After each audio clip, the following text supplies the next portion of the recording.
Ask yourself this. Is your existence fulfilling, or is it just meh? Do you feel like your day-to-day activities give you solace? Are you comforted with knowing what you know and not knowing anything more than what you do know?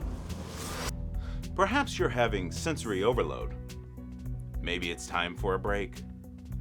Maybe your online presence has only resulted in you feeling dull or gloomy about the state of the world, of yourself. It's okay. It's not all dark, and it's not all sunshine and rainbows.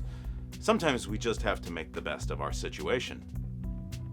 That being said, a wise man once said, You know fish is great brain food. You know, you should fish for a whale. Out of here. Now that you know that piece of wisdom, we can move forward with our lives with grace and fortitude.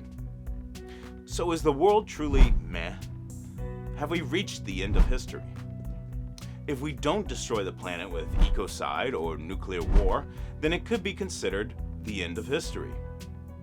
Although Francis Fukuyama thought it was the end of history after the fall of the Berlin Wall and the collapse of communist ideology in Russia, neoliberal democracy won, and now we are all better off with capitalist economies. Nothing to worry about, right? Then why does it feel like we've all slid into some type of neo-feudalist, technocratic, plutocratical hellscape? Even The Economist decided upon kakistocracy as its 2024 word of the year. Kakistocracy means the rule of the worst. Of course, it really depends on which elite you like and the ones you don't, since just 12 members of Congress hold more than half the wealth of the entire Congress, while just a quarter of them are in the red. The top 10% of Americans held 93% of all stocks, the highest level ever recorded. Meanwhile, the bottom 50% of Americans held just 1% of all stocks in the third quarter of 2023. The trickle-down economics theory has worked out in a fashion that the sky keeps getting higher and the roof is nearly to the clouds. Same goes for so-called markets. These places of exchange don't really produce anything. They trade money on the expectation that more money will be made in a managed economy. There really isn't anything called a free market. If you think you're free, then what's that stop sign doing out on the street? Or that tax on your property? Maybe we feel slighted by things that are out of our control, which very well is just about everything outside of your own thoughts. But even those can be intrusive and obstructive. Why, Oh! Ooh, I'm blind. I'm blind. Walk out your door and look around. By the way, you didn't choose what type of door you even walk out of.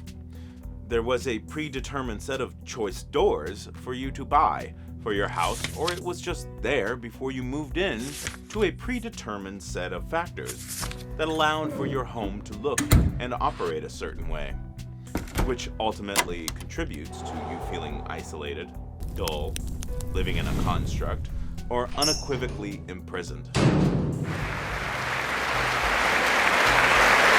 Is it all meh looking out your doorway? Or do you find wonder, intrigue, adventure hiding around every tree and every other house? In that case, you might be that glass half full person instead of a glass half empty. The real trick with the glass is either way, you're trying not to drown. I like to think the world is full of opportunity and mystique. You just have to go looking for it. Whether you want to get off the bus or stay on it, you get to critique the driver, of course.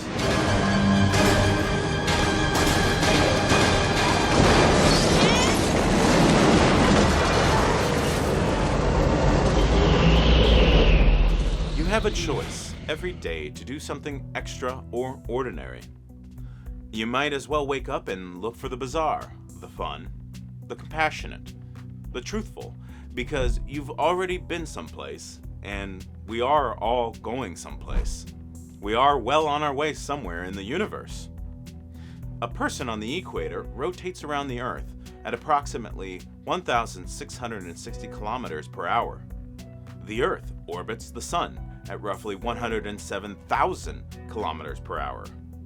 Our solar system rotates around the Milky Way galaxy at approximately 700,000 kilometers per hour, and our galaxy travels at around 2.2 million kilometers per hour, relative to the cosmic background radiation that permeates the universe.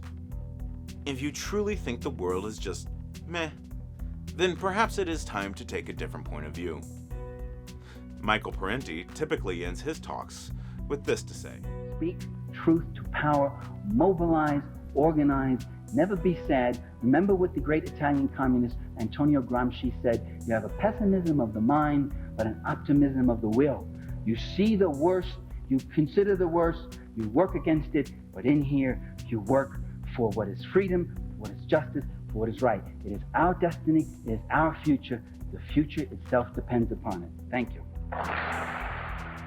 Because sometimes it does. It comes down to choice. Which way will you choose?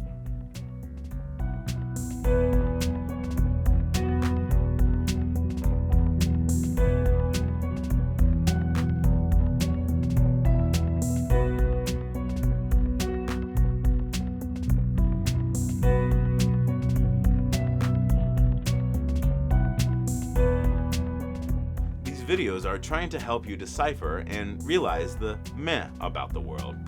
It all points to the deceptive, misleading, and lackluster workings of the blanding down of the world around us. It's meh for a reason, not because you just think it is.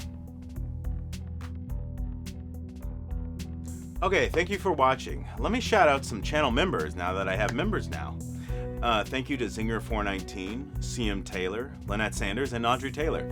If you care to donate to my cause, you can do it for $1 a month here on YouTube or Patreon.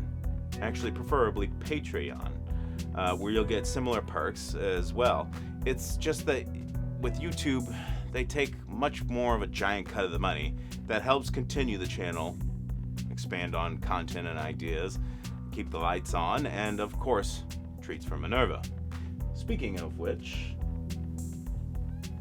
Minerva just wanted to say thank you for watching. My name is Evan. Take care of yourself and each other.